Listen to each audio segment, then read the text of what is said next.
গল্পের নামটা অনেক পরিচিত হলেও কাহিনী ভিন্ন, আশা করি ভালো লাগবে। এই রাফি ওঠ। আম্মু জ্বালাইতেছো কেন? কলেজ তো বন্ধ, একটু ঘুমাই না। ঘুমাই মানে? তোর আজ কই যাওয়ার কথা ছিল? কই? তোর মামা কাল ফোন করে তোকে কি বললো? যেতে বলছে আর কি। তা তুই যে কাল টিকিট কেটে আনলি, বাস কি তোর জন্য দাঁড়িয়ে থাকবে? ও শিট, আগে ডাক দিবে না? এত অলস কেন তুমি? আমি অলস দ্বারা। দিলাম বাথরুমের দৌড়, ফ্রেশ হয়ে নাস্তা করে ব্যাগটা নিলাম, রাতেই গুছিয়ে রেখেছিলাম। আম্মু, কি হলো? 2000 টাকা দাও। কেন, তোর আব্বু না 2000 দিল? সেটা তো আব্বু দিছে, তুমি নাও না। আম্মু রুমে গেল। যাক, আজ 2000 টাকা লাভ হইল, ছুটিটা বেশ ভালো যাবে। আমি রুম থেকে এসে হাতে 1000 টাকা ধরিয়ে দিল। 1000 টাকায় কি হয়? না লাগলে দিয়ে দে। আরে আমি কি তা বলছি? তোমরা কিপটে হতে পারো, আমি নির্লজ্জ নই যে কারো দেওয়া জিনিস ফিরিয়ে দেব। কষ্ট লাগবে না তোমার? তুমি যেমন কিপটে, তোমার ভাইটাও তেমন কিপটে। তোকে যেতে হবে না কিপ্টের বাড়িতে। আরে রাগো কেন, আসি আমি। আচ্ছা সাবধানে যাস, আর গিয়ে ফোন দিস। আম্মুর থেকে বিদায় নিয়ে রিকশায় উঠলাম, সোজা বাস স্ট্যান্ডে চলে আসলাম। বাস কিছুক্ষণ পরে আসলো, বাসে উঠে পড়লাম। আপনাদের তো ইন্ট্রো দেওয়া হলো না। আমি রাফি, ইন্টার ফার্স্ট ইয়ারে পড়ি, বাবা মার একটি মাত্র সন্তান। আজ 3 বছর পর মামা বাড়ি যাচ্ছি। লাস্ট গেছিলাম জেএসসি পরীক্ষা দিয়ে, এবার মামা মামির জোড়াজোড়িতে যেতে হচ্ছে। অবশ্যের মধ্যে মামা মামি অনেকবার আমাদের বাসায় এসেছে। পুরো 4 ঘন্টা জার্নি করে বাস থেকে নামলাম। এখান থেকে রিকশা নিলেই চলে যাব, কিন্তু হঠাৎ করে কেমন যেন লাগছে। আসলে বাস থেকে নামার সময় আমার খুব খারাপ লাগে, তাই সাইডে একটা দোকানে গিয়ে একটা সিগারেট নিয়ে ধরলাম। ওখানে বসে সিগারেট খাচ্ছি। সাইডে গার্লস স্কুল, আর একটু এগিয়ে গেলেই বয়েজ স্কুল। একটু পর স্কুল ছুটি দিল। স্কুলের মেয়েরা সবাই বেরিয়ে যাচ্ছে একসাথে, কিন্তু একটা মেয়েকে দেখলাম তাকিয়ে আছে। আমি নিজের মনে সিগারেট খাচ্ছি আর ফোন টিপতে লাগলাম। একটু পরে একটা ছায়া আমার সামনে আসলো। তাকাতেই দেখি সেই মেয়েটা আর ওর কিছু বান্ধবী। ওর বান্ধবীগুলো দোকান থেকে কি যেন কিনতে লাগলো। মেয়েটা আমার সাইডে দাঁড়িয়ে আমার দিকে তাকিয়ে আছে। সিগারেট খাওয়া খারাপ, সিগারেট খান কেন? ভালো লাগে তাই। ভালো লাগা বের করে দেব। মানে? আজ থেকে সিগারেট খাওয়া বন্ধ করবেন। আমার বাপের টাকায় সিগারেট খাবো না গাঁজা খাবো সেটা আমার ব্যাপার। বলে সিগারেটটা ফেলে দিলাম, দিয়ে দোকান থেকে একটা কোক নিয়ে খেতে লাগলাম। হঠাৎ করে মেয়েটা এসে কোকটা নিয়ে খেতে লাগলো, অর্ধেকটা খেয়ে আমাকে দিল। Thank you. বলে মেয়েটি চলে যেতে লাগলো। এই পিচ্চি শোনো। মেয়েটি দৌড়ে আসার মতো হেঁটে আমার কাছে আসলো। এই পিচ্ছি কারে কোন? কোন ক্লাসে পড়ো? ক্লাস 10-এ। তাহলে পিচ্চি তো হইলা। বাসা কই? আর তোমার কি তার ছেড়া চেনো না জানো না কাউকে, তাকে জ্ঞান দাও। সেটা পরেই বুঝতে পারবেন। বলে মেয়েটি চলে গেল। আমি রিকশায় উঠলাম, তখনই মেয়েটাও উঠে এসে বলল, ওই পিচ্চি নামো। তুই মুই করেন কেন? এক্ষুনি লোক ডাক দিব, তখন বলবো আপনি আমাকে টিস করছেন। হইছে বোন, আমার নামো।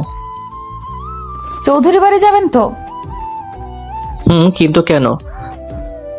আমি ওইদিকেই যাব, রাস্তায় নেমে যাব, চলেন। মানে কি? অন্য রিকশায় যান। যাবেন নাকি লোকজন ডাক দিব?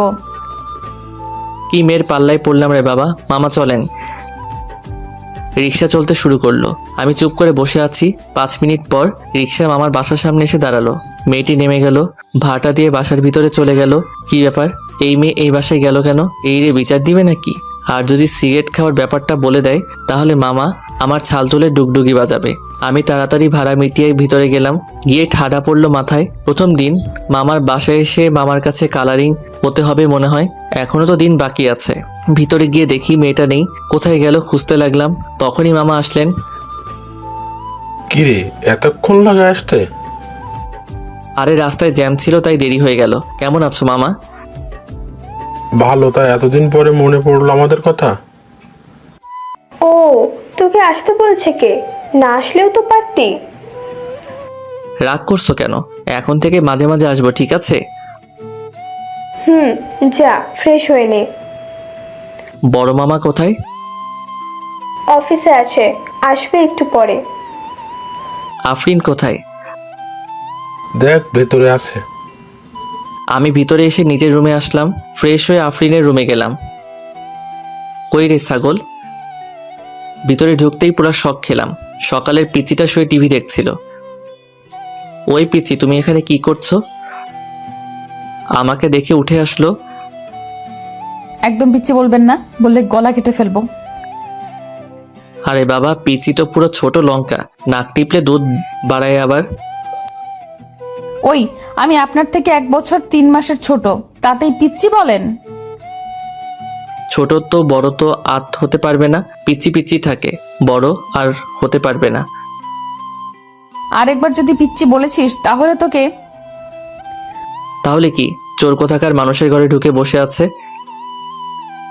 ওই আমার কাকার বাসা, আমার বোনের ঘর, আমি কি করব সেটা আমার ব্যাপার, তোর কি? কাকার বাসা মানে? ভাইয়া, ও বড় আব্বুর মেয়ে নীলা, ভুলে গেছো? কেমন আছিস? ভালো, তুমি? ভালো। আর তো আসিসই না আমাদের বাসায়। তুমিও তো আসো না। এই যে এখন এসেছি। খুব ভালো করেছো, এখন অনেক মজা করব আমরা। নীলা আমাদের কথাবার্তা শুনছে আর চুপ করে আছে। আপনারা হয়তো ভাবছেন নীলাকে। নীলা হলো আমার বড় মামার মেয়ে। নিজের মামা নয়, কিন্তু আমি নিজের মামাকে আর নীলার আব্বুকে এক চোখে দেখি। বুঝলেন না তো? আসলে আমার দাদুরা 2 ভাই। নীলার আব্বু বড় দাদুর ছেলে, কিন্তু সম্পর্কে যেন তারা এক মায়ের পেটের ভাই। ছোট থাকতে নীলার আম্মু মারা যায়, তাই নীলা সারাদিন এই বাড়িতেই থাকে। পাশে ওদের বাসা। তখনই মামি আসলেন। চল তোরা, খাবার রেডি, খেয়ে আয়। চলো, খুব ক্ষুধা লাগছে। আমি আর আফরিন পাশাপাশি বসলাম। নীলা সামনে বসলো। আমি আর আফরিন কথা বলতেছি আর হাসাহাসি করতেছি। নীলা শুধু তাকিয়ে আছে। খাওয়া শেষ করে আমি রুমে আসলাম, এসে দিলাম ঘুম। বিকেলে ঘুম থেকে উঠে আম্মুকে ফোন দিয়ে বললাম পৌঁছে গেছি। তারপর ফ্রেশ হয়ে ছাদে গেলাম। কিছুক্ষণ পর আফরিন আসলো। কি করো ভাইয়া? এই তো বসে আছি, বসো। আফরিন আমার পাশে বসলো। দুইজনে বসে গল্প করতে লাগলাম। এরই মধ্যে পিচিটা আসলো। নীলা আসলেও অতটা পিচি না, আমার থেকে একটু ছোট থাকতে ওর একটু হাইট কম ছিল, তাই আমি ছোট থাকতে ওকে পিচ্চি বলে ডাকতাম। নীলা এসে আমাদের পাশে বসলো। 3 জন মিলে গল্প করতে লাগলাম। চলো না ভাইয়া, একটু ঘুরে আসি। চলো। তারপর 3 জন মিলে ঘুরতে বের হলাম। এলাকাটা ঘুরে দেখছিলাম। অনেকেই চেনা। অনেক লোক বলতেছে মা কেমন আছে, বাবা এখন কি করে, আরো অনেক কিছু। একটু সামনে যেতে একটা মেয়ে হাজির। আফরিন ওকে দেখে এগিয়ে গেল। ওরা কি যেন কথা বলতেছিল। আমি আর নীলা দাঁড়িয়েছিলাম। তা পিচ্চি, কি নিয়ে পড়ো? বসি না পিচ্ছি বলবেন না? বললে কি করবে? গলা টিপে এখানেই মেরে ফেলবো। আফরিন আমাকে ভাইয়া বলে কারণ আমি ওর বড়, আর আমি তোমাকে পিচ্চি বলি কারণ তুমি আমার ছোট, বুঝলা? তাই আমি তোমাকে পিচ্চিই বলবো। না, পিচ্ছি বলবেন না। তাহলে কি বলবো? কেন, আমার নাম নেই? কি পিচ্চি? বলে হাসতে লাগলাম। তখনই আফরিন আর মেয়েটি আসলো। রাফি ভাইয়া, এই হলো মাইশা আপু, তোমাদের সাথেই পড়ে। হাই। হ্যালো। তারপর মাইশা সহ ঘুরতে লাগলাম। মাইশা আমার দিকে বারবার আর চোখে তাকিয়ে আছে। আমি কিছু বলছি না, কিন্তু মেয়েটার একটু গায়ে পড়া স্বভাব আছে। আরও কিছুক্ষণ ঘোরাঘুরি করে বাসায় আসলাম। এসে ফ্রেশ হয়ে নাস্তা করলাম, করে বড় মামার বাসায় গেলাম, সাথে নীলা আর আফরিন। কেমন আছো মামা? আরে ইমন, আয় বাবা, ভালো আছি, তুই কেমন আছিস? ভালো। তুমি তো আর আমাদের বাসায় যাওই না। যাবো বাবা। তোমার শরীর কেমন আছে? ভালো আছে। শোন, আজ থেকে তোরা এই বাসাতে থাকবি। একলা একলা থাকতে ইচ্ছে করে না। নীলাও তো সারাদিন ওই বাসায় থাকে। আচ্ছা মামা, আমি তাহলে বলে দেই। আচ্ছা, বলে দে। তারপর আমি মামিকে ফোন করে বলে দিলাম আজ রাতে এই বাসাতেই থাকবো। রাতে খেয়ে ছাদে বসে আছি, পিছনে কারো যেন আওয়াজ পেলাম। পিছনে ঘুরে দেখি আফরিন দাঁড়িয়ে। কি রে, এত রাতে ঘুম নাই? ঘুম আসছিল না। আফরিন আমার পাশে বসলো। দুজনে গল্প করতে লাগলাম। আচ্ছা নীলা আমাকে আগে থেকে চিনলো কেমন করে? ও তো আমাদের বাসায় অনেক দিন ধরে যায় না। ও তোমার ছবি দেখেছে মায়ের ফোনে। ও আরেকটা কথা কি জানো? বলো। নীলা কিন্তু তোমাকে পছন্দ করে। এত পাকনা হয়েছেন আপনি, তা কি করে বুঝলেন? আগে যখন আমরা তোমাদের বাসায় যেতাম ও শুধু তোমার কথা বলতো। তুমি আসার আগেও সারাদিন বলতো যে তুমি কোন দিন আসবে, আসলে নাকি ও খুব মজা করবে তোমার সাথে। বাহ, ভালো তো। ভালো তো মানে দেখো তোমার ওর সাথেই বিয়ে হবে। আমাকে কি পাগল কুকুরে কামড়াইছে যে ওর মতো পিচ্চি আর শয়তান মেয়েকে আমি বিয়ে করতে যাব? দেখো কি হয় পরে। হয়েছে, তোর পাকনামো বাদ দে। অনেক রাত হয়েছে, চল ঘুমিয়ে পড়ি। চলো। তারপর নিচে আসলাম, এসে রুমে গিয়ে ঘুমিয়ে পড়লাম। সকালে এসে নীলা ডাকছে, ওই পিচ্চি যা এখান থেকে। আগে ওঠো। পরে উঠবো, এখন না। না, এক্ষুনি ওঠো, আমাকে স্কুলে নিয়ে আসবে। পাগল নাকি? নিয়ে যাবে কিনা বলো। পারবো না। ঠিক আছে, তাহলে আমি বাবা কাকা কাকি সবাইকে বলে দিচ্ছি তুমি কি খাও। এই রে সারছে, মামা যদি জানতে পারে তাহলে আমার খবর খারাপ করে ছেড়ে দিবে। ওই দাঁড়া দাঁড়া, কে বলেছে নিয়ে যাব না? তুই আমার পিচ্চি বোন না? তোর জন্য এইটুকু তো করতেই পারি। ওই পিচ্চি কে? হ্যাঁ তুই পিচ্চি, আর আমাকে বোন বলবি না, মনে রাখিস। আফরিন যেমন আমার বোন, তুই আমার বোন। আর তোকে পিচ্চি বলবো না, তুই তো আসলেই পিচ্চি। ঠিক আছে, আমি সবাইকে বলছি যে তুমি কি খাও। আরে না, আমি তো মজা করছিলাম। আর পিচ্চি বলবো না, তুই যা, রেডি হয়ে আয়। মনে থাকে যেন। নীলা চলে গেল। ধুরবাল, কি চিপাই যে পড়লাম। উঠে ফ্রেশ হয়ে রেডি হয়ে নিচে গেলাম। নিচে গিয়ে দেখি আফরিন আর নীলা রেডি। কিসে যাবি? বাইকে। আচ্ছা তোরা দাঁড়া, আমি নিয়ে আসছি। তারপর বড় মামার গ্যারেজ থেকে বাইকটা বের করলাম। বড় মামার বাইক খুব পছন্দ, তাই বাইকটা কিনেছিল, কিন্তু চালায় না। বাইকটা বের করে স্টার্ট দিলাম। অনেক দিন ধরে পড়ে থাকায় স্টার্ট দিতে একটু কষ্ট হলো। স্টার্ট দেওয়ার পর নীলা আর আফরিন উঠে বসলো। আমি বাইক চালাতে লাগলাম। নীলা একবারে জড়িয়ে ধরলো। ওই ছাগল, কি করছিস? ছাড়। ছেড়ে দিলে পড়ে যাব তো। পড়বি না, ছাড়। পারবো না ছাড়তে। দূর, মরজা তুই। বলে বাইকের গিয়ার বাড়িয়ে দিলাম। 5 মিনিটে স্কুলের সামনে আফরিন আর নীলা নেমে গেল। বাই ভাইয়া। বাই। ওরা চলে যাওয়ার পর পাশের একটা দোকানে চা খেতে লাগলাম। একটু পর নীলা স্কুলের ভিতর থেকে বেরিয়ে আসলো। এখানে কি? চা খাচ্ছি। এখানে চা খেতে লাগবে না, বাসায় গিয়ে যত ইচ্ছে খাও। তখনই একটা মেয়ে আসলো। নীলা, কে হয় এটা? তোর ভাই? দেখতে কি কিউট। কিন্তু তোমাদের ভাই, দুলা ভাই মানে আমার বর। তোর বর মানে? তোর বিয়ে হলো কবে? কাল রাতে হয়েছে। আর কিছু? এখন যা, ওর দিকে তাকাবি না। মেয়েটি কিছুই বুঝতে না পেরে চলে গেল। ওই, তুই আমাকে নিজের বর বললি কেন? আমার যা ইচ্ছে হয়েছে বলেছি। যা ভাগ সামনে থেকে, যা, তোদের স্কুলের একটা মেয়েকে পটিয়ে নিব। কতদিনে আর সিঙ্গেল থাকি। কুত্তা, মেরে ফেলবো। ওই ভুলে যাস না, আমি তোর বড় হয়ে সম্মান দিয়ে চলবি, বেয়াদব মেয়ে। তোর সম্মানের গুষ্টি কিলাই। এক্ষুনি বাসায় যাবি, না হলে আমি কাকাকে এক্ষুনি গিয়ে বলে আসবো। আরে চেতিস কেন? দেখ, আমি যদি একটা গপ পাই তাহলে তোরাও একটা ভাবি পাবি। ভাব বিষয়টা একবার। কথাটা বলার পরপরই নীলা পিঠে মারতে লাগলো। কুত্তা লুচ্চা, যা এখান থেকে। না, যাব না। আজ আমি গপ পটিয়ে যাব। তখন ওই সাইডে রাখা একটা লাঠি তুলে নিল। ওটা দেখে গাড়ি স্টার্ট দিয়ে দিলাম। টান।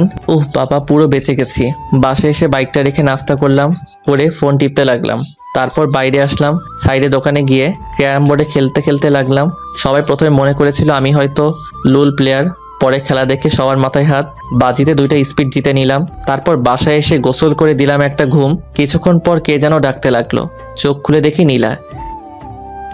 কিরে পিচ্চি, ডাকছিস কেন? পিচ্চি কারে কও? বলছি না পিচ্চি কইবা না। দাঁড়াও, এক্ষুনি কাকাকে বলছি। তাড়াতাড়ি করে বিছানা থেকে উঠে ওর হাতটা ধরলাম। না না বোন, আমার বলিস না, যেটা চাইবি সেটাই দিব। আবার বোন? আজ আর থামবো না। বলেই নীলা মামাকে ডাকতে লাগলো। আমি গিয়ে ওর মুখটা চেপে ধরলাম। ওই চিল্লাস কেন? আর পিচ্ছি কইবা? না, যা আর কইব না। খালি এটা দিয়ে হবে না, একটা কিস দাও, তাহলে আর বলবো না। কি? সর সামনে থেকে, দূর হ। সেই হুশ হুর। ঠিক আছে, নিতে হবে না, আমার পাওনা আমি নিজেই নিয়ে নিচ্ছি। কথাটা বলার পরে নীলা ওর ঠোঁট দুটো আমার ঠোঁটে লাগিয়ে দিল। আমি ধাক্কা দিয়ে ওকে আমার থেকে দূরে সরিয়ে দিলাম। কি করতেছিস সেগুলা? আমার বরকে আদর করতেছি। পাগলামো করিস না, যা এখান থেকে। আমি তোমাকে ভালোবাসি, আই লাভ ইউ। ফাইজলামের একটা মাত্রা থাকে বুঝলি। আমি কিছু করে বসি তার আগে চলে যায় এখান থেকে। ও গালে হাত দিয়ে ওখানে দাঁড়িয়ে রইল। দূর থাক তুই, বলে আমি রুম থেকে বের হয়ে আসলাম। সোজা ছোট মামাদের বাসায় চলে আসলাম। মামি খেতে দাও। বস, দিচ্ছি। মামি খাবার দিতে দিতে বলল, নীলা কই? ওদের বাসাতেই আছে। তোকে ডেকে আনতে গিয়ে নিজেই আসলো না? কেন, ও খায়নি? না। আফরিন খেয়েছে। ও একটু আগে করলো। আচ্ছা তুমি দাঁড়াও, আমি নীলাকে ডেকে নিয়ে আসছি। খাবার রেখে বড় মামার বাসায় আসলাম। গিয়ে দেখি নীলা আমার রুমে বসে বসে কাঁদছে। ওই চল, মামি ডাকতেছে খাওয়ার জন্য। কি হলো, চল। যাব না আমি, কেউ নেই আমার, চলে যাও এখান থেকে। কেউ নেই মানে? আমরা নেই? না, আমি তো অনাথ, তাই তো মারলা। অনাথ বলেই তো সবাই করুণা করে। আমি অনাথ, তাই আমাকে ভালোবাসে না। যদি আমার মা থাক তাহলে তুমি ভালোবাসতে। এসব হলো তোমাদের ঢং, নিচে নিচে সবাই এক। যাও এখান থেকে। খুব লেগেছে তাই না? তুই বুঝিস না কেন? তোর সাথে আমার যায় না। আর ভালোবাসা এগুলো বোঝার জন্য তুই অনেক ছোট। এইসব সব মোহ একসময় কেটে যাবে। আমার কথা শুনে ওর কিছুই হলো না, আরো কান্নার গতি বাড়িয়ে দিল। আচ্ছা আমি সরি, এবার তো মাফ করে দে, আর কোনোদিনও মারবো না, যা। না, শুধু সরি বললে হবে না। তাহলে? তখন ও আমাকে ওর কাছে টান দিয়ে দুই ঠোঁট এক করে দিল। আমি ওকে সরাতে চাইলেও আমার দিকে আরো হেলে আসছিল। কিছুক্ষণ পর ছেড়ে দিয়ে দৌড় দিল। আমি এখনো আতঙ্কে আছি। একটু পর উঠে মামার আফরিনদের বাসায় আসলাম। এসে দেখি নীলা টেবিলে বসে খাওয়া দাওয়া করছে। আমাকে দেখে মুচকি একটা হাসি দিল। কি নাটকটাই না করলো এই মেয়ে, যে কেউ ফ্ল্যাট হয়ে যাবে। আমি চুপ করে টেবিলে রাখা খাবারটা খেতে লাগলাম, কিন্তু শয়তানিটা নিচ দিয়ে পায়ে গুঁতা দিতে লাগলো। আমি কিসে কম, পরের বার গুঁতা দেওয়ার সাথেই ওর পায়ে দিলাম চাপা। ও জোরে চিল্লানি দিয়ে উঠল। কি রে, কি হলো? কিছু না মামি। তারপর আমি খেয়ে বাইরে আসলাম। বাইরে বসে আছি, একটু পর আফরিন আর নীলা আসলো। নীলা আমার সাথে ঘেঁষে বসলো। আফরিন সেটা দেখে হাসতে লাগলো। এত বড় জায়গা থাকতে ঘেঁষে বসলি কেন? ভালোভাবে বসে থাকলে থাক, না হলে আপনি আসতে পারেন। বেশি কথা বললে কোলে উঠে বসবো। এই মেয়ের কথা বলা যায় না, সত্যি কোলে উঠে বসবে। থাক, এরকমই থাক। আফরিন আর নীলা গল্প করতে লাগলো, আমি ফোন টিপতে লাগলাম। কেমন আছো রাফি? মাথা তুলে তাকাতেই দেখি মাইশা। ভালো, তুমি? ভালো। এখানে বসে কি করছো? এই যে ছোট বোনদের সাথে একটু গল্প করছি। কথাটা নীলাকে রাগানোর জন্য বললাম। ওর দিকে তাকিয়ে দেখি রাগে পুরো লাল হয়ে গেছে। চলো সামনে থেকে ঘুরে আসি। চলো আফরিন, তোরা ভাই। সবাই মিলে হাঁটতে লাগলাম। রাফি, তোমার জিএফ নেই? না, সেই কপাল হয়নি। তোমার মতো ছেলের জিএফ নেই? বিশ্বাসই হয় না। সবই কপাল। তোমার বফের কি খবর? আমার কোনো বিএফ নেই। ও আসলে একটা কথা কি জানো? কি? যদি থাকে নসিবে আপনা আপনি আসবে। আশা করি নসিব যেন তাড়াতাড়ি আসে। আমাদের কথা শুনে নীলা শুধু রাগে ফুঁসছে। মনে হয় মাইশাকে মেরে দিবে। আফরিন ওকে কোনোভাবে শান্ত করে রাখতেছে। তারপর মাইশা যেটা বলল শুনে চোখ চরক গাছ হয়ে গেল। তুমি যদি যাও নসিব খুব তাড়াতাড়ি আসবে। মানে? মানেটা তুমিও জানো? আরে আপু, আমার জামাইয়ের সাথে এত কথা না বলে আমাদের সাথেও তো একটু বলো, আমরা আছি এখানে। জামাই মানে? মানে রাফি আর আমার বিয়ে ঠিক হয়ে আছে, সেই হিসেবে ও আমার জামাই লাগে, আমি ওর বউ। তুমি আমাদের বড় আপু, তাহলে ওরও বড় আপু। রাফি কি বলছে ও? ওর কথা বাদ দাও তো, চলো কোনো জায়গায় বসি। তারপর বাসার সামনে গিয়ে বসলাম। রাফি সত্যি করে বলো, ও যা বলছে সব কি সত্যি? আরে না, এই পিচ্চির কথা তুমিও শুনেছ। আচ্ছা আপু, আমি তোমাকে প্রমাণ দিচ্ছি। তারপর নীলা আমার কোলে এসে বসে পড়ল। ওই কি করছিস, নাম। ও আমার গলা জড়িয়ে ধরলো আর কানে কানে বলতে লাগলো, যদি নামায় দাও তাহলে এখান থেকে সোজা কাকা আর বাবার কাছে যাব, তারপর বলবো যে তুমি কি খাও, তাই চুপচাপ বসে থাকো। দেখছো আপু, আমি বললাম না ও আমার জামাই লাগে, ওকে বলো তো আমাকে নামায় দিতে। রাফি ওকে নেমে যেতে বলো।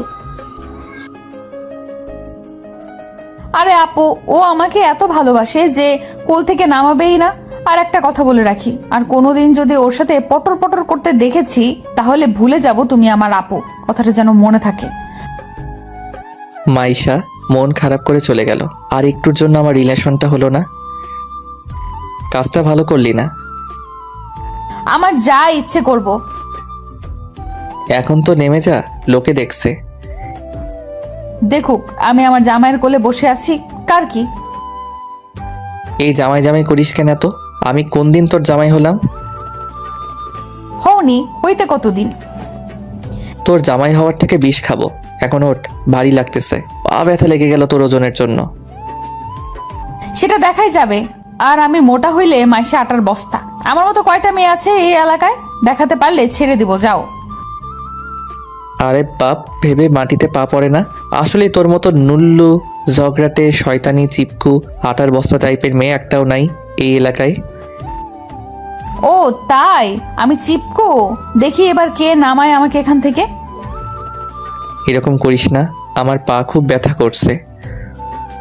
ও কি যেন ভাবলো, তারপর লাগে একটা পাপ্পি দিয়ে আফরিনকে নিয়ে ভিতরে চলে গেল। আমি বাসায় ঢুকতেই মামি ডাকলো। মামি বলো। কালকে আমার ভাইয়ের মেয়ের বিয়ে, আমি তো যেতে পারবো না, তুই, আফরিন আর নীলা যাবি। না মামি, ওরা যাক, আমি যাব না, ওদের পাঠিয়ে দাও। আমি ওদের একা ছাড়তে পারবো না, তুইও সাথে যা। কি আর করার, রাতে খেয়ে ঘুমিয়ে পড়লাম। সকালে ঘুম থেকে উঠে ফ্রেশ হয়ে নাস্তা করে বাইরে গেলাম, একটা সিগারেট ধরিয়ে ক্যারাম বোর্ড খেললাম। দুপুরে বাসায় এসে গোসল করে খেয়ে একটা ঘুম দিলাম। বিকেলে কে যেন ধাক্কা দিতে লাগলো, চোখ খুলে দেখি নীলা। কি হয়েছে? ওঠো, বিয়ে বাড়িতে যেতে হবে তো। পরে উঠবো, যা। ঠিক আছে, তাহলে আমিও শুয়ে পড়ি। নীলা আমার সাইডে শুয়ে পড়লো, আমি লাফ দিয়ে উঠে পড়লাম। পুরো বেয়াদব মেয়ে তো। তো লজ্জা বলতে কিছু নেই। তাড়াতাড়ি নিচে আসো, না হলে কতটা নির্লজ্জ এসে দেখিয়ে দেব। ফ্রেশ হয়ে নিচে আসলাম। একটু পর নীলা আসলো। নীলাকে দেখতে অপূর্ব সুন্দর লাগছিল।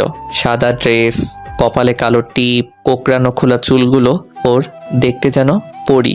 নীলাকে কোনোদিন ঠোঁটে লিপস্টিক দিতে দেখিনি। ওর ঠোঁটগুলো কেন জানি এমনিতেই গোলাপি কালার। ভাইয়া কি দেখছো? আফরিনের কথাই ঘোর কাটলো। কিছু না, তোকে দেখতে খুব সুন্দর লাগছে, যেন পরি। Thank you. আর আমাকে? তোকেও চল, এবার যাওয়া যাক। তিনজনে বেরিয়ে পড়লাম। বড় মামার গাড়ি নিয়ে, ড্রাইভার নিয়ে যাচ্ছি। আমাদের নামিয়ে দিয়ে আবার চলে আসবে। নীলা আর আফরিন পিছনে বসলো, আমি ড্রাইভারের পাশের সিটে। মামির ভাইয়ের বাড়ি মাত্র 2 ঘন্টা। সন্ধ্যা লাগতে লাগতে পৌঁছে গেলাম। ভিতরে ঢুকতেই ঠাডা পড়লো মাথায়। নীলা আমার হাতটা টান দিয়ে কাছে নিল, যেন দেখে মনে হচ্ছে বড় বউ।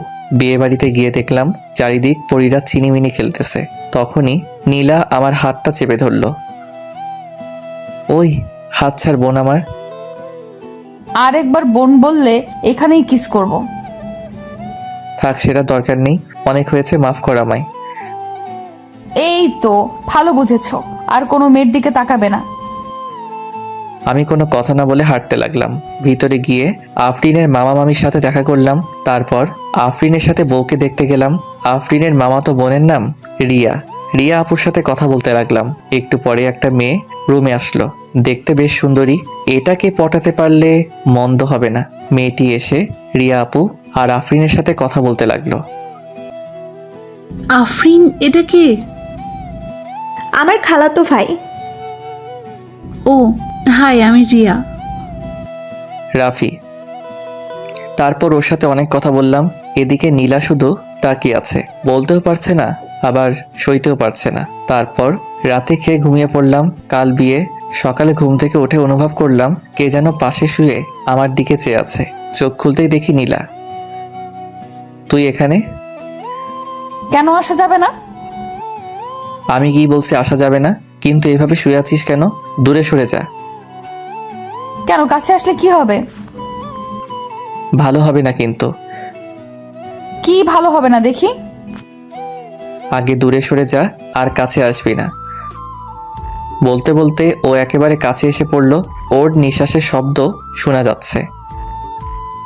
নীলা, আর কাছে আসবি না বলে দিলাম। বলতে বলতে ও আমার ঠোঁটের সাথে ঠোঁট লাগিয়ে দিল। কিছুক্ষণ পর ছেড়ে দিল। আমি লাফ দিয়ে উঠে পড়লাম আর হাঁপাতে লাগলাম। কি কেমন লাগলো? তুই না মেয়ে, এতটা নির্লজ্জ হতে পারলি? ছি, ভেবেছিলাম তোকে কিছু না বলি, তাহলে আস্তে আস্তে ঠিক হয়ে যাবি। কিন্তু দিন দিন তোর পাগলামি বেড়েই চলেছে। আর যদি তোকে আমার সামনে না দেখি, চলে যা এখান থেকে। নীলা কাঁদতে কাঁদতে উঠে চলে গেল। এই রে, বেশি করে ফেললাম মনে হয়। আসলে নীলাকেও আমার ভালো লাগে, কিন্তু বড় মামা আমাকে অনেক বিশ্বাস করে, আর তার বিশ্বাস ভাঙতে আমি পারবো না। তাই ওর থেকে দূরে সরে আসা। তারপর ফ্রেশ হয়ে নিচে আসলাম। রিয়া আর আফরিন বসে আছে। নীলাকে দেখতে পেলাম না। আমি গিয়ে ওদের সাথে নাস্তা করতে লাগলাম। আফরিন, নীলা নাস্তা করবে না। না আপুর কি যে হলো, একটু আগে রুমে গিয়ে দরজা বন্ধ করে বসে আছে। আচ্ছা তুই দাঁড়া, আমি দেখছি। আমার প্লেটটা নিয়ে নীলাদের রুমের সামনে গেলাম। নীলা, দরজা খোল। দেখ নীলা, মেজাজ খারাপ করাস না আমার। দরজা খোল। এমনিতেই সকালে থেকে কিছু খাইনি। সবাই মেজাজ খারাপ করতে পারে, শুধু আমি পারি না। দরজাটা খুলতে বলছি তো। ও দরজাটা খুলে দিয়ে আবার বিছানায় গিয়ে শুয়ে পড়ল। কি হলো, শুয়ে পড়লি কেন? খাবি না? না, খিদে নেই আমার। খিদে নেই না রাগ করে খাবি না? খিদে নেই আমার। আচ্ছা থাক তাহলে, আমি আফরিন আর রিয়া খেয়ে ঘুরে আসি। জানিস রিয়া, মেয়েটা দেখতে কি কিউট, তোর থেকেও বেশি। আমি ভাবতেছি ওকেই বিয়েটা করে ফেলবো। ভেবেছিলাম আমার কথা শুনে নীলা রাগ করে ঝগড়া করতে আসবে, কিন্তু তার উল্টা হয়ে গেল। ও আরো জোরে কাঁদতে লাগলো। আরে আরে, কান্না করছিস কেন? আমি তো মজা করছিলাম। কান্না করেই যাচ্ছে। হইছে, কান্না করিস না, খেয়ে নে। না, খাবো না বললাম। নো। এইদিকে তাকা। আমি ওর বিছানার পাশে বসলাম। বললাম না খাবো না। ওকে টেনে তুললাম, কিন্তু ও আবার জোর করে শুয়ে পড়ল। ধুর, আবার ওকে টেনে তুললাম। বললাম না খাবো না। চুপচাপ খেয়ে নে। ও ফুপিয়ে ফুপিয়ে কাঁদতে লাগলো। নে, হা কর। কান্না করেই যাচ্ছে। খাবি না আর একটা দিব? ও চুপচাপ খেতে লাগলো। কান্নাটাও কমে গেছে। লেগেছে না খুব? না। হইছে, আর কান্না করতে লাগবে না, সরি। ও আমাকে জড়িয়ে ধরলো। কি হলো? কিছু না। তারপর নিচে গেলাম। একটু পর আফরিনকে বললাম নীলাকে ডাক দিতে। ও গিয়ে নীলাকে ডেকে নিয়ে আসলো। সবাই মিলে একটু ঘোরাঘুরি করলাম, কিন্তু নীলা চুপচাপ ছিল। বাসায় এসে গোসল করে বিয়ের কাজ করতে লাগলাম। নীলা রুমে গিয়ে আর বের হয়নি। সন্ধ্যায় বরপক্ষ আসলো। আমি গিয়ে রেডি হয়ে নিচে আসলাম। একটু পর আফরিন আসলো। কেমন লাগছে ভাইয়া? ভালো। তিনি কোথায়? আসবে না? কেন? জানি না, সকাল থেকে মন খারাপ করে বসে আছে।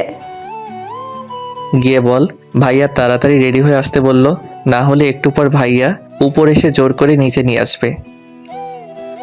আচ্ছা। আফরিন উপরে গিয়ে কিছুক্ষণ পর নেমে আসলো। আসতেছি। একটু পর আফরিন গোতা মারল। কি হলো? সামনে তাকিয়ে দেখ। উপরে তাকিয়ে দেখি নীলা নেমে আসছে। সবার চোখ তার দিকে, সব ছেলেগুলো হা হয়ে গেছে। সবার তাকিয়ে থাকা দেখে নীলা বেশ লজ্জা পেল। মনে হলো আজ রিয়াপুর বিয়ে না, নীলার বিয়ে। নীল শাড়ি, কপালে টিপ, খোলা চুল, কানে ঝুমকো, জাস্ট অসাধারণ লাগছে। নীলা আমার পাশে এসে দাঁড়িয়ে গেল, হয়তো জানতে চাচ্ছে কেমন লাগছে ওকে। আমার দিকে তাকিয়ে আছে।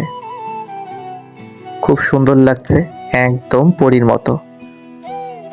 ওর দিকে তাকিয়ে আমার কথা শুনে নীলা মাথা নিচু করে মুচকি হাসতে লাগলো। এরই মধ্যে ফিয়া চলে আসলো।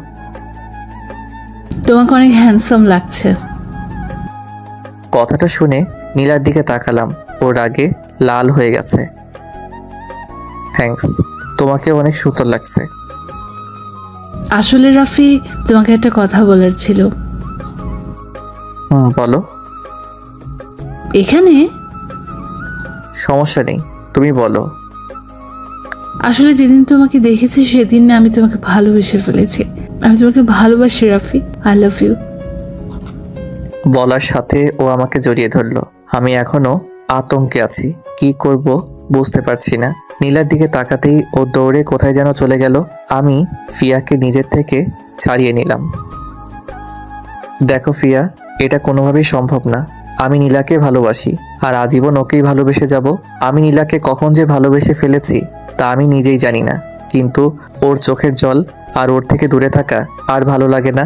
আশা করি তুমি বুঝবে। বলেই নীলাকে খুঁজতে লাগলাম। পুরো বাড়ি খুঁজে কোথাও পেলাম না নীলাকে। ছাদে গেলাম, গিয়ে ছাদের কোনায় কে যেন কাঁদছে। কোনায় গিয়ে দেখি নীলা মাথা নিচু করে বসে আছে। আমি ওর পাশে গিয়ে বসে পড়লাম। কি হলো, কান্না করতেছিস কেন? কি হলো বলবি তো? কিছু না, তুই যা এখান থেকে। নিজের হবু জামাইকে কেউ তুই তোকারি করে? তুই আমার জামাই হতে যাবি কেন? তুই ওই ফিয়ার কাছে যা, কুত্তা। ভুল হয়ে গেছে, আর হবে না। বলেই ওর কাঁধে হাত দিলাম, কিন্তু ঝটকা দিয়ে সরিয়ে দিল। ও কান্না করেই যাচ্ছে। যত ইচ্ছে কান্না কর, আমি এখানে বসে থাকলাম। ও কান্না করতে থাকলো। একটু কান্না কিছুটা কমে গেল। দুজনে ছাদের কোনায় বসে মেঘলা আকাশটা দেখতে লাগলাম। হঠাৎ করে বৃষ্টি পড়তে শুরু করলো। নীলা উঠে চলে যেতে লাগলো। আমি ওকে টান দিয়ে বুকের মধ্যে নিয়ে নিলাম। ও ছাড়ার জন্য ছটফট করতে লাগলো। আমি আরো শক্ত করে জড়িয়ে ধরলাম। I love you. আমি তোকে ভালোবাসি না। ঠিক আছে, লাগবে না তোর ভালোবাসা, আমি একাই তোকে ভালোবাসবো। ওকে আরো কাছে টেনে নিলাম। ছাড় আমাকে। না, ছাড়বো না। কি করবি? ছাড় কুত্তা, না হলে মেরে ফেলবো তোকে। আগে নিজে তো বেঁচে দেখা। ও ছটফট করতে লাগলো। এক শর্তে ছাড়তে পারি। কি? একটা কিস দে, তাহলে ছেড়ে দিব। পারবো না। আমি নিজেই নিয়ে নিচ্ছি। নীলা নিজেকে ছাড়ানোর চেষ্টা করতে লাগলো। এক সময় নিজেকে ছাড়িয়ে চলে যেতে লাগলো। আমি হাত ধরে টান দিলাম। আমি দেয়ালের সাথে মাথা দিয়ে বসে আছি। নীলা আমার উপরে। দুজনে পুরো ভিজে গেছি। নিচে হালকা আলোয় নীলার ঠোঁট দুটো দেখা যাচ্ছিল। নীলার গোলাপি ঠোঁট দুটো আমাকে টানছিল। এক অজানা উন্মাদনা সৃষ্টি হচ্ছিল মনে। আমি নীলার কাছে গেলাম। ও কিছু বলার আগেই নিজের ঠোঁট দুটো ওর ঠোঁটের সাথে লাগিয়ে দিলাম। বেশ কিছুক্ষণ পরে ছেড়ে দিয়ে হাঁপাতে লাগলাম। নীলা আমাকে কিল ঘুষি মারতে লাগলো। আরে আরে, লাগছে তো, মেরে ফেলবি নাকি? কুত্তা, আজ তোকে মেরেই ফেলবো। আর কোনোদিন কষ্ট দিবি আমাকে? বল। আরে লাগছে তো। লাগুক, তাতে আমার কি? আমি নীলাকে জড়িয়ে ধরলাম, ও আমাকে জড়িয়ে ধরলো। একটু পর বৃষ্টি শেষ হলো। চলো ভিতরে যাই। ঠান্ডা লেগে যাবে আর বসে থাকলে। আর একটু থাকি না। না চলো। নীলা আর আমি নিচে নেমে আসলাম, ফ্রেশ হয়ে নিচে গেলাম। একটু পর বউ চলে গেল, সবাই কান্নাকাটি করতে লাগলো। পরের দিন সবাই বরের বাসায় গেলাম, কিন্তু সেখানে গিয়ে ফিয়া আমার পিছন ছাড়তেছে না। মেয়েটার খুব গায়ে পড়া স্বভাব। নীলার চোখ এড়ায়নি, ব্যাপারটা খুব রেগে আছে। সন্ধ্যায় আমরা আফরিনের মামার বাসায় আসলাম। রাতে নীলা কথা বলেনি। সকালে ঘুম থেকে উঠে ফ্রেশ হয়ে সব কিছু গুছিয়ে নিলাম, কারণ আজ আমার বাসায় যাব। একটু পর ফিয়া আসলো রুমে, এসে আমাকে জড়িয়ে ধরলো। কি করছো? ওকে ছাড়িয়ে নিয়ে, আমি তোমাকে ভালোবাসি রাফি, তুমি কেন বুঝছো না? I love. আমি মারিনি, নীলা মেরেছে। বেয়াদব মেয়ে, লজ্জা করে না তোর? এতদিন তোদের বাসায় ছিলাম দেখে কিছু বলিনি, এত গায়ে পড়া স্বভাব কেন তোর? আর তুই, তোকে আমি বাসায় গিয়ে দেখে নিব। বলেই নীলা চলে গেল। ফিয়াও গালে হাত দিয়ে চলে গেল। আমি রেডি হয়ে নিচে আসলাম। আফরিন আর নীলাও নিচে দাঁড়িয়ে আছে। সবার কাছ থেকে বিদায় নিয়ে আসলাম। বাসে উঠলাম, আমি একটা সিটে আর নীলা আর আফরিন আরেকটায়। সারা রাস্তা নীলা কিছু বলেনি, শুধু রাগী লোকে তাকিয়েছিল, মনে হয় খেয়ে ফেলবে। 2 ঘন্টা জার্নি শেষে মামার বাসায় আসলাম। আমি বাইরে ভাড়া দিচ্ছিলাম, তখনই ভিতরে কিছু ভাঙচুরের শব্দ পেলাম। আমি দৌড়ে ভিতরে গিয়ে দেখি নীলা সবকিছু ভাঙতেছে। ওই পাগলি হয়ে গেলি নাকি? আমাকে দেখে ফুলদানি ছুঁড়ে মারলো। সাইড হয়ে গেলাম, না হলে মাথা ফেটে যেত। সবাই ওকে আটকানোর চেষ্টা করছিল। আরে বলবি তো কি হয়েছে? আমি বিয়ে করব। ওর কথা শুনে সবাই পুরা শক খেলো। কাকে বিয়ে করবি? ওকে। ও এই ব্যাপার, আমি তো ভেবেই নিয়েছিলাম রাফির সাথে তোর বিয়ে দিব। আমি আজই বিয়ে করব। আজকেই? দিবে কিনা বলো? আচ্ছা ঠিক আছে, ওর বাবা মা আসুক, আজকেই বিয়ে দিব, কিন্তু জিনিসপত্র তো ভাঙা বন্ধ কর। তারপর নীলা উপরে চলে গেল। আমি তো হা হয়ে রইলাম। বড় মামা আব্বু আম্মুকে ফোন করে আসতে বলল। আব্বু আম্মু আসার পরপরই বিয়ে পড়ানো হলো। এখন আমি বাসর ঘরের সামনে, হঠাৎ কে যেন ধাক্কা দিয়ে ভিতরে ঢুকিয়ে দিল। বেস্ট অফ লাক ভাইয়া। আমার গলা শুকিয়ে আসছে। নীলা বিছানায় বসে আছে, আমি ওর পাশে গিয়ে বসতে যাব। আমার কাছে আসবি না? কেন? আসবি না বলছি মানে আসবি না। অনেক চেতে আছে, ভালোভাবে বুঝবে না। ঠিক আছে, আমি মাইশার কাছে গেলাম, ওকে বলে আসি যে আমি ওর সাথে রিলেশনে রাজি। তখনই নীলা আর টান দিয়ে ওর কাছে নিয়ে নিল, এতটা কাছে যে আমি ওর নিঃশ্বাস শুনতে পারছিলাম। আর কোনোদিন যাতে অন্য মেয়ের দিকে তাকানো না দেখি, মনে থাকে যেন। আমি মাথা নাড়িয়ে হ্যাঁ বলালাম। নীলা আর কিছু বলার আগে ঠোঁটের সাথে ঠোঁট মিলিয়ে দিলাম। বেশ কিছুক্ষণ পর ছেড়ে দিয়ে পাশে শুয়ে হাঁপাতে লাগলাম। আজ আমার জীবনের সবচেয়ে আনন্দের দিন, কারণ আমি আমার ভালোবাসার মানুষটাকে কাছে পেয়েছি। এবার ঘুমাও। নীলা আমাকে জড়িয়ে ধরে ঘুমিয়ে পড়লো। আমি ওকে জড়িয়ে ধরে ঘুমের দেশে পাড়ি জমালাম।